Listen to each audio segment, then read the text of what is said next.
Welcome to YouTube channel of Rishi Vidyapeeth. पिछले lecture में हम लोग ब्रिटिश ईस्ट इंडिया कंपनी के बारे में बात किए थे। In this lecture we will discuss about the rise of British power. Rise of British power के बारे में बात करेंगे, but before the discussing about the rise of British power we should go in the background. हम लोग जरा background में चलते हैं, उसके बारे में बात करते हैं कि पावर के स्ट्रगल के लिए कई ऐसी शक्तियाँ थीं जो आपस में लड़ती रहती थीं।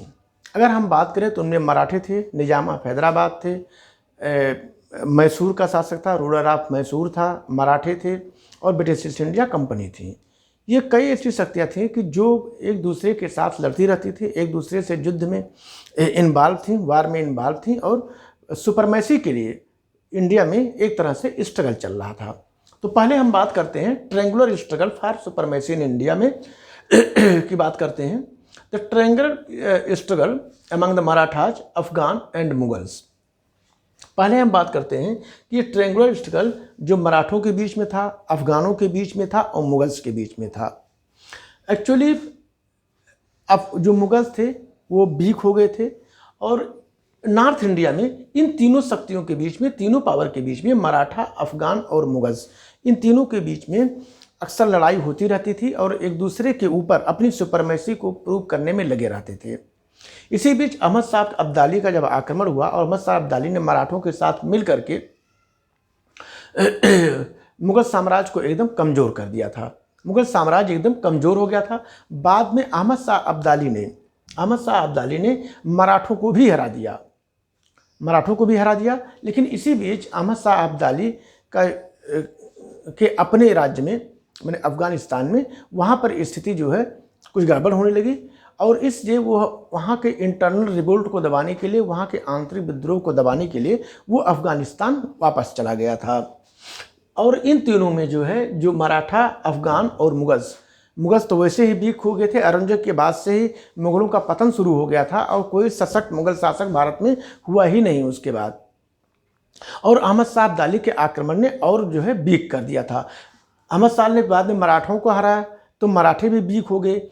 अब ये स्थिति हो गई थी कि तीनों जो है बहुत कमज़ोर हो गए, तीनों वीक हो गए और ब्रिटिश ईस्ट इंडिया कंपनी को अब इन लोगों को मौका मिलने लगा कि ये भारत पर शासन करने का सपना देखने लगे।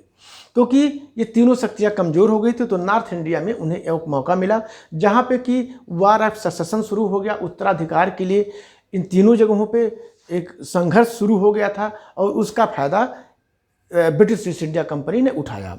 तो इसको हम लोग फिर डिस्कस करेंगे डिटेल में। फिर इसके अलावा ट्रायंगुलर स्ट्रगल, ट्रायंगुलर से मतलब त्रिपक्षीय है, मतलब तीन लोग जहाँ पे हों, जहाँ पे तीन पावर हों। तो triangular struggle among the Marathas, Sultan of Mysore और निजाम ऑफ हैदराबाद। इन लोगों के बीच में भी आपस में लड़ाइयाँ होती रहती थी। एक दूसरे के क्षेत्र को हथियाने के लिए, शासन करने के लिए इन तीनों शक्तियों में भी आपस में लड़ाई होती रहती थी। इसके अलावा triangular struggle among British, the ruler of Karnataka and French. इसके अलावा तीन और संघर्ष हुए जो ब्रिटिश के बीच में हुए, रूलर और कर्नाटक के बीच में, और जो ब्रिटिश, रूलर ऑफ कर्नाटक और फ्रेंच, ये तीन शक्तियाँ थीं।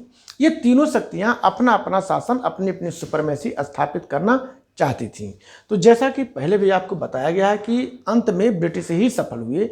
फ्रेंच को, जो फ्रेंच थे उनको, या फ्रांसीसी, उनको शुरू में तो सफलता मिली लेकिन बाद में वो भी हार गए और अंत में सिर्फ ब्रिटिश ईस्ट इंडिया कंपनी ही बची जो भारत में व्यापार करने लगी।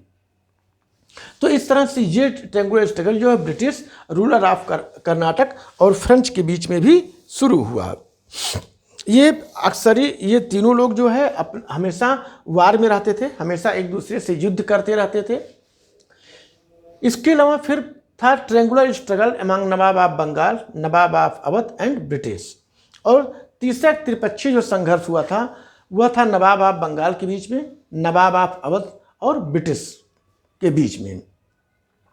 तो ये कहने का मतलब, सिर्फ यहाँ बैकग्राउंड में जाने का मतलब ये है कि भारत की ये स्थिति थी उस समय नॉर्थ में और इधर बंगाल के साइड में, इधर जो यही स्थिति थी, जिसके कारण कि यहाँ का जो साम्राज्य, जो मुगल साम्राज्य था वो तो वीक हो ही गया था। इसके अलावा जो मैसूर थे, रूलर मैसूर के रूलर थे, जो निजाम ऑफ हैदराबाद थे, जो मराठे थे, ये सब आपस में हमेशा लड़ते रहते थे। और उसमें ब्रिटिश ईस्ट इंडिया कंपनी को मौका मिला, they get opportunity to take benefit of this, वो इसका लाभ उठाने में के लिए उन्हें अवसर मिल गया और उन लोगों ने इसका लाभ उठाया।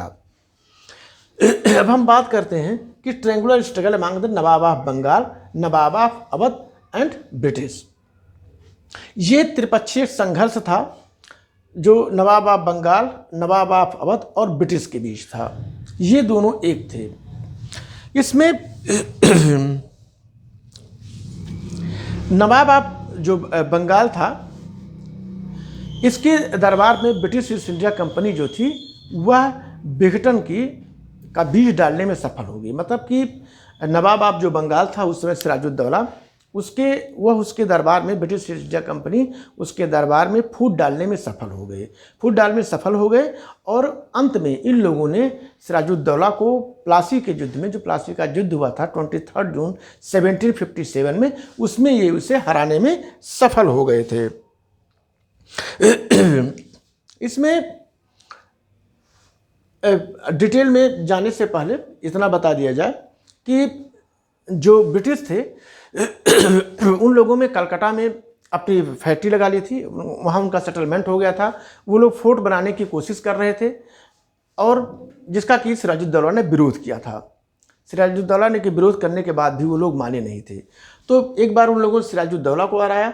फिर इसके बाद मीर कासिम जो अगला नवाब था, थर्ड नवाब था, मीर कासिम जो कि नवाब ऑफ अवध और मीर कासिम दोनों मिलकर के ब्रिटिश का सामना किए, लेकिन ब्रिटिश ने जो है इन दोनों को भी हरा दिया। और प्लासी के युद्ध में हारने के बाद एक तरह से बंगाल अब जो है ब्रिटिश ईस्ट इंडिया कंपनी के अधीन हो गया था। इसमें सबसे बड़ी जो भूमिका थी वो लॉर्ड क्लाइव की भूमिका थी। लॉर्ड क्लाइव को माना जाता है कि he was the founder of British rule in India.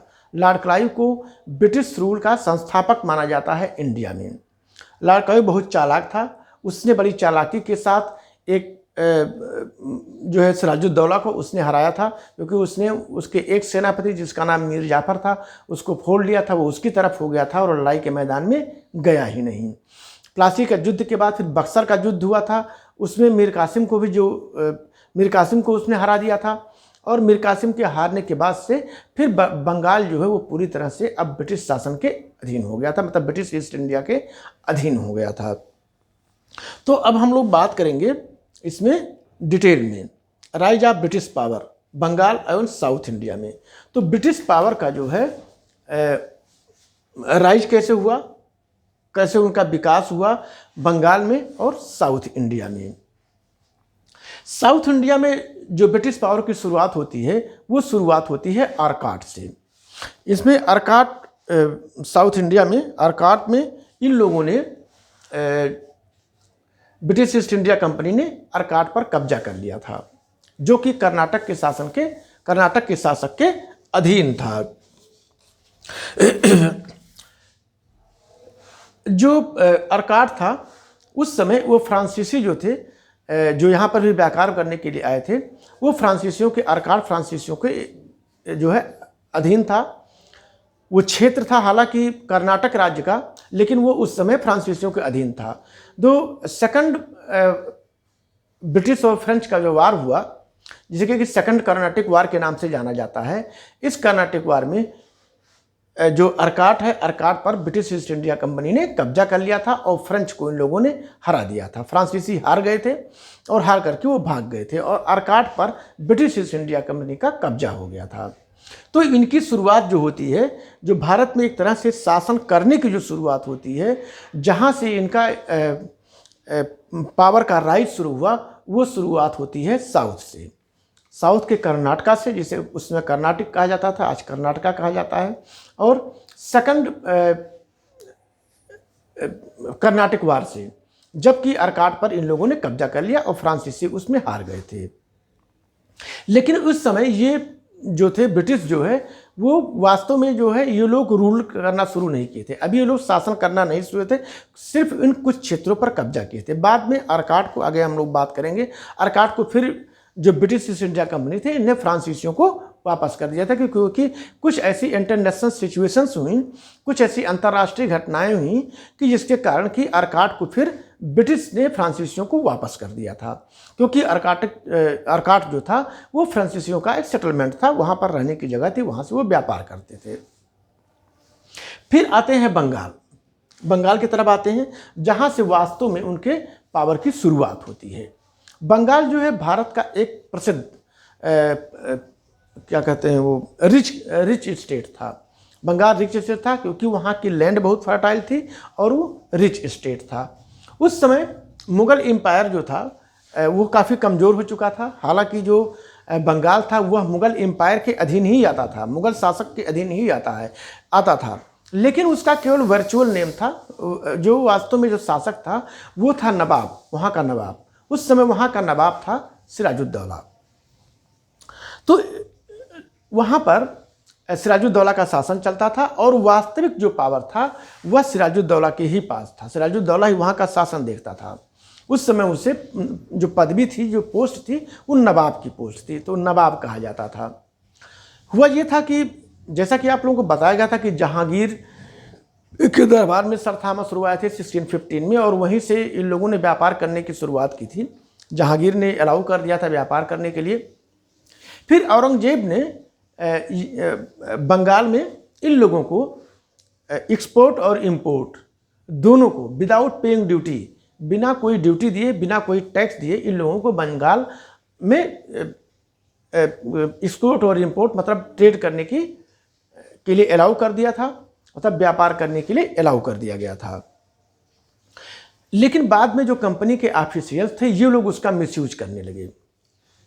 बाद में ये भी अलाउ हो गया था कि जो इनलैंड ड्यूटी है, जो कि देश के अंदर जिस पर टैक्स लगाया जाता है, उस टैक्स से भी इन लोगों को फ्री कर दिया गया, ईस्ट इंडिया कंपनी को।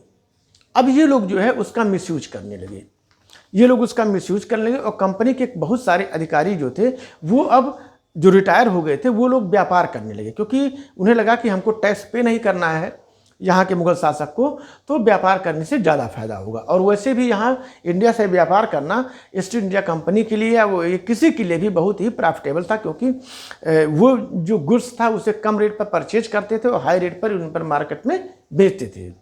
तो कंपनी के अधिकारी भी उसमें, जो रिटायर्ड कर्मचारी थे वो भी अब व्यापार करने में इन्वॉल्व होने लगे थे। इससे बंगाल को बहुत घाटा हो रहा था और सिराजुद्दौला इससे खुश नहीं था। इसी बीच कलकत्ता में, जैसा कि पहले बताया गया था कि 3 जो है गांव थे, उन गांवों को मिला करके इन लोगों ने सेटलमेंट शुरू किया था, बाद में से कलकत्ता के नाम से जाना गया। तो ईस्ट इंडिया कंपनी ने कलकत्ता में अपना फोर्टिफिकेशन शुरू कर दिया। जहाँ जहाँ उनका सेटलमेंट था वहाँ वहाँ इन लोगों ने फोर्टिफिकेशन शुरू कर दिया, मतलब किलेबंदी शुरू कर दी इन लोगों ने। किलेबंदी जब शुरू कर दी और सिराजुद्दौला को एक खबर मिली तो सिराजुद्दौला ने उसे विरोध किया और ब्रिटिश ईस्ट इंडिया कंपनी को ऑर्डर दिया कि वो किलेबंदी ना करें। लेकिन British East India company did not obey the order of Nawab of Bengal Sirajuddaula. लेकिन ब्रिटिश ईस्ट इंडिया कंपनी ने सिराजुद्दौला के आदेश को मानने से इनकार कर दिया और वो लोग अपने किले का निर्माण करते रहे। इसी बीच क्या हुआ था कि इसी बीच सेकंड कर्नाटिक वार शुरू हो गया था। ब्रिटिश जो थे वो अर्काट में बिजी हो गए थे, उनका फ्रांसीसियों से युद्ध चल रहा था, उनकी लड़ाई चल रही थी। इधर अवसर पाकर के सिराजुद्दौला ने कलकत्ता के किले पर आक्रमण कर दिया और कलकत्ता को उसने अपने कब्जे में कर लिया। जब ये खबर वहाँ पहुँची, ये खबर जब ब्रिटिश ईस्ट इंडिया कंपनी को पहुँची कि सिराजुद्दौला ने कलकत्ता का जो फोर्ट है, जिसे फोर्ट विलियम के नाम से जाना जाता था, वो फोर्ट विलियम पर उन लोगों ने कब्जा कर लिया है। फोर्ट विलियम पर कब्जा कर लिया कि सिराजुद्दौला ने फोर्ट विलियम पर कब्जा कर लिया। तो लॉर्ड क्लाइव के नेतृत्व में एक सेना जो है भेजी गई, कलकत्ता भेजी गई। उसने बड़ी चालाकी के साथ और वार टैक्टिक्स के साथ उसने सिराजुद्दौला को कलकत्ता छोड़ने पर मजबूर कर दिया और उसने सिराजुद्दौला से इसके लिए हर्जाना मांगा कि उसने अटैक किया है उसके फोर्ट पर, ब्रिटिश के फोर्ट पर, ब्रिटिश ईस्ट इंडिया कंपनी के फोर्ट पर, तो उसके लिए वो हर्जाना दे। अब जो ब्रिटिश थे उनको ये लगा कि सिराजुद्दौला जो है को हटाना ज़रूरी हो गया है, क्योंकि सिराजुद्दौला अब इनके कामों का विरोध करता है और यह उनके लिए अब फायदेमंद नहीं है कि सिराजुद्दौला नवाब की तरह से शासन करे। तो इन लोगों ने षड्यंत्र रचना शुरू कर दिया। इन लोगों ने षड्यंत्र रचना कर दिया और इन लोगों ने उसके दरबार के, सिराजुद्दौला के दरबार के और बंगाल के, या कहिए कि बंगाल के 3 प्रमुख हस्तियों को इन लोगों ने फोड़ लिया। फोड़ लिया मतलब इनको अपने पक्ष में कर लिया। सिराजुद्दौला को जो ब्रिटिश ईस्ट इंडिया कंपनी थी वो उसे हटाना चाहती थी और हटा करके अपने मन के माफिक के या अपने फेवरेबल को किसी दूसरे को वो नवाब बनाना चाहती थी। तो इन लोगों ने मीर जाफर को, जो कि सेना का एक जनरल था, उसको इन लोगों ने, ब्रिटिश ईस्ट इंडिया कंपनी ने अपने पक्ष में कर लिया। दूसरा जगत सेठ था, जो उस समय कलकत्ता का सबसे बड़ा बैंकर था, क्योंकि जो बैंकर होते थे वो समय समय पर जो रूलर होता था उसकी भी मदद करते थे। तो जगत सेठ को भी इसने फोड़ लिया। और तीसरा आदमी था खादिम खान। खादिम खान जो था वह भी जो है एक ट्रूप का कमांडर था, एक सेना की टुकड़ी का कमांडर था। इन तीनों लोगों को उसने फोड़ लिया और सिराजुद्दौला पर अटैक कर दिया। सिराजुद्दौला और फ्रेंच और ब्रिटिश ईस्ट इंडिया कंपनी के बीच में एक बैटल हुआ, एक लड़ाई हुई, जिसे बैटल ऑफ प्लासी के नाम से जाना जाता है। जब लॉर्ड क्लाइव अपनी सेना लेकर के चला और सिराजुद्दौला को यह पता चला, तो सिराजुद्दौला भी अटैक करने के लिए निकल पड़ा। दोनों सेनाओं की जो मुठभेड़ हुई वो प्लासी नामक एक जगह है हरियाणा में, वहाँ पर इन सबों, नहीं हरियाणा में नहीं है प्लासी,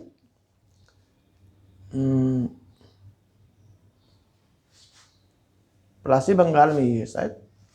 तो प्लासी नामक एक जगह पर इन लोगों की मुठभेड़ हुई। प्लासी इसलिए जगह नाम पड़ा क्योंकि यहाँ पलास के बहुत अच्छे बहुत पलास के जो पेड़ थे, पलास के पेड़ बड़े खूबसूरत होते हैं।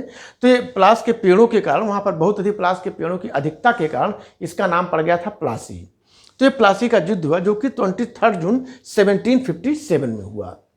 प्लासी का युद्ध जो हुआ था ये एक नाम का ही कोई युद्ध हुआ, क्योंकि इसमें सेना की एक बड़ी टुकड़ी ने, जो मीर जाफर के अधीन थी और जो खादिम खान के अधीन थी, इन दोनों ने उसमें भाग लिया ही नहीं।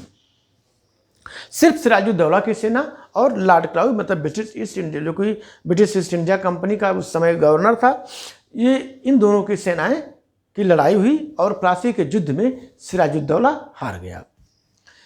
सिराजुद्दौला के हारने के बाद और सिराजुद्दौला का प्लासी के युद्ध का ब्रिटिश का जीतना, यह एक भारत के इतिहास में एक बहुत सिग्निफिकेंट इवेंट था, एक बहुत ही महत्वपूर्ण इवेंट था, क्योंकि इसके बाद से जो शुरुआत हुई, जो ब्रिटिश ईस्ट इंडिया कंपनी के जीतने की जो शुरुआत हुई, वहाँ से अब भारत पे उनके शासन करने का जो समय था वह अब नज़दीक आ गया था। अभी तक तो वो लोग इनडायरेक्टली शासन करते थे, लेकिन अब British East India company Bharat पर शासन करने का सपना देखने लगी थी। सिराजुद्दौला के हारने के बाद ब्रिटिश ईस्ट इंडिया कंपनी ने मीर जाफर को नवाब नियुक्त किया, क्योंकि सिराजुद्दौला को हार गया था और मीर जाफर को यही लालच दिया गया था कि अगर सिराजुद्दौला हार जाता है तो उसे बंगाल का नवाब बना दिया जाएगा। मीर जाफर को बंगाल का नवाब बना दिया गया और इसके बाद वह वहाँ पर शासन करने लगा। मीर जाफर, चूँकि सिराजुद्दौला ने मना कर दिया था, जब इन लोगों ने कंपनसेशन मांगा था कि युद्ध, जो सिराजुद्दौला ने जब कलकत्ता पर अटैक किया था और फिर बाद में लॉर्ड क्लाइव ने उसे हरा दिया था, तो उसने युद्ध का हर्जाना मांगा था कि हमारे किले को जो नुकसान हुआ, जो किले पर कब्जा किया इसने और जो इसमें सैनिक खर्च आया, उसकी भरपाई सिराजुद्दौला करे। तो सिराजुद्दौला ने उसे मना कर दिया था। मीर कासिम ने उसे स्वीकार कर लिया, क्योंकि मीर कासिम को नवाब बना दिया गया और मीर कासिम ने युद्ध के हर्जाने के रूप में ब्रिटिश ईस्ट इंडिया कंपनी को पैसा दिया। इसके अलावा उसने ब्रिटिश ईस्ट इंडिया कंपनी के अधिकारियों को गिफ्ट के रूप में भी बहुत सारा धन दिया, गिफ्ट के रूप में, और कंपनी के जो अधिकारी थे उनको घूस के रूप में भी बहुत सारा पैसा दिया, क्योंकि ये लोग मिल करके सिराजुद्दौला को हराए थे और मीर जाफर को नवाब बनाया गया था। यहाँ तक कि जो लॉर्ड क्लाइव था उसी को करीब मीर जाफर ने करीब 22 लाख रुपया दिया था, 20 से 22 लाख रुपया उसने दिया था। तो बहुत सारा धन जो है मीर जाफर ने इन लोगों को दिया। अब हुआ ये कि मीर जाफ़र से इन लोगों की डिमांड बढ़ती गई, ये लोग उससे और अधिक डिमांड करने लगे। ये लोग डिमांड करने लगे कि बंगाल में और मद्रास में जो उनका सेटलमेंट है, उस सेटलमेंट में फोर्टिफिकेशन के लिए या उस सेटलमेंट को स्थापित करने के लिए मीर जाफ़र पैसा दे। लेकिन अब मीर जाफ़र जो है और अधिक नहीं दे सकता था, क्योंकि वह बहुत कुछ जो है पहले से ही दे चुका था। तो अब जब मीर जाफ़र इन लोगों की डिमांड पूरी करने में असफल रहा, तो इन लोगों ने मीर जाफ़र को भी नवाब के पद से हटा दिया। इन लोगों की बहुत सारी गैर कानूनी इन लोगों की डिमांड होती थी। ये लोग रोज़ जो है मीर जाफ़र से रुपए की डिमांड करते थे और मीर जाफ़र जो है डर करके उसे पूरा करता रहा। लेकिन एक स्थिति ऐसी आ गई, मीर जाफ़र के सामने अब कोई चारा नहीं बचा था। उसने कंपनी के अधिकारियों को अवॉइड करना शुरू कर दिया। मीर जाफ़र जो कंपनी के अधिकारी थे, जो ब्रिटिश ईस्ट इंडिया कंपनी के ऑफिशियल्स थे, उनको ये लगा कि मीर जाफ़र का जो है एटीट्यूड चेंज हो गया है, अब वो उनकी बात नहीं सुनता है। तो इन लोगों ने मीर जाफ़र को हटा दिया और मीर जाफ़र को हटा करके उसका दामाद था मीर कासिम। मीर कासिम को इन लोगों ने नया नवाब नियुक्त कर दिया। फिर वही शुरुआत हुई। मीर कासिम से लोग पैसा मांगना शुरू किए और इन लोगों ने रोज के रोज जो वहाँ के पॉलिटिकल अफेयर्स था, जो वहाँ का रोज का रोज राजनीतिक घटनाक्रम होता था, या वहाँ के कोर्ट के दरबार की जो पॉलिसी होती थी, जो नीतियाँ होती थी, ये लोग उसमें रोजाना इंटरफेयर करने लगे। रोज रोज के इंटरफेरेंस से मीर कासिम भी काफ़ी परेशान हो गया था।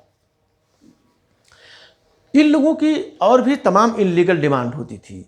वो इल्लीगल डिमांड अब मीर कासिम अवॉइड करने लगा। इन लोगों को ये लगा कि मीर कासिम भी अब बदल गया है, तो इन लोगों ने, ब्रिटिश ईस्ट इंडिया कंपनी ने मीर कासिम को हटाने का प्रयास किया। जब मीर कासिम को इस बात का पता चला, तो मीर कासिम भी मतलब उग्र हो गया। वह भी ब्रिटिश ईस्ट इंडिया कंपनी से छुटकारा पाना चाहता था, क्योंकि वो बहुत परेशान हो गया था। अच्छा, मीर कासिम जो था वो मीर जाफ़र का दामाद था, वो उसका सन इन लॉ था। दोनों में एक बार फिर लड़ाई हुई। ब्रिटिश ईस्ट इंडिया कंपनी और मीर कासिम में दोनों में युद्ध हुआ। इस युद्ध में मीर कासिम हार गया और वो भाग गया, फरार हो गया। मीर कासिम भाग करके अवध चला गया। उसने अवध के नवाब से इसके लिए सहायता मांगी। तो इसके बाद नवाब जो है वो अवध भाग गया था। अवध में उसने उस समय अवध के जो नवाब थे शाह आलम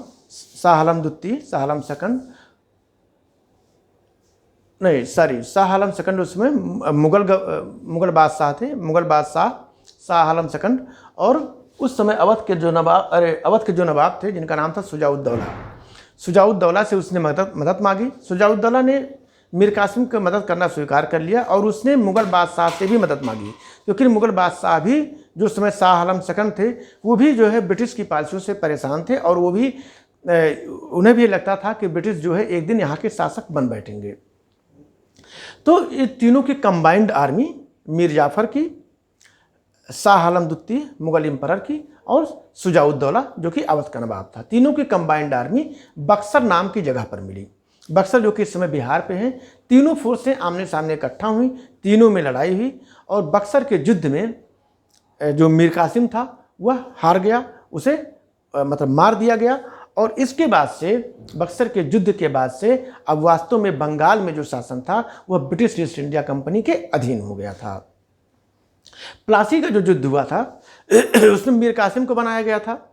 मीर कासिम ने एक बड़ी गलती ये की कि मीर कासिम ने, अब गलती की वजह उसकी मजबूरी थी कि उसने ब्रिटिश ईस्ट इंडिया कंपनी को बंगाल, बिहार और उड़ीसा में फ्री ट्रेड के लिए अलाउ कर दिया कि वो वहाँ पर free trade without paying taxes वो व्यापार कर सकते थे। और 24 परगना जो कि इस समय बंगाल में था, 24 परगना की जमींदारी भी उसे दे दी गई थी। तो इससे उनका मनोबल काफ़ी बढ़ गया था। और दूसरी चीज़ ये था कि इन चीज़ों से उन लोगों को टैक्स रेवेन्यू भी अब जो है मिलने लगी, क्योंकि उन लोगों से इससे उनकी इनकम बढ़ गई और उन लोगों ने, ब्रिटिश ईस्ट इंडिया कंपनी ने अपने फोर्स को और स्ट्रांग कर लिया था। प्लासी का युद्ध जो था, इससे इन लोगों को बहुत नैतिक बल मिला और ब्रिटिश की जो है प्रेस्टीज इंडिया में काफ़ी बढ़ गई थी। इसके बाद फिर बक्सर का युद्ध, जैसा कि आपको बताया गया कि मीर कासिम भी अब उसके ब्रिटिश ईस्ट इंडिया कंपनी के एक्सपेक्टेशंस को पूरा नहीं कर पाते थे और वो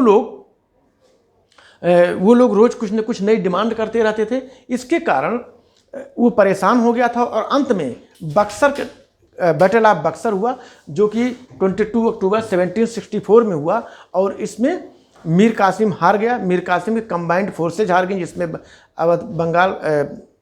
नवाब ऑफ अवध थे और मुगल एम्परर शाह आलम सेकंड, इन तीनों की फोर्सें हार गई और बक्सर जो है, अब बक्सर के युद्ध के बाद से अब बंगाल के वास्तविक शासक वो ब्रिटिश ईस्ट इंडिया कंपनी बन गई। तो स्टूडेंट्स, आज इतना ही। Next lecture will be discussed next part. That's all, thanks.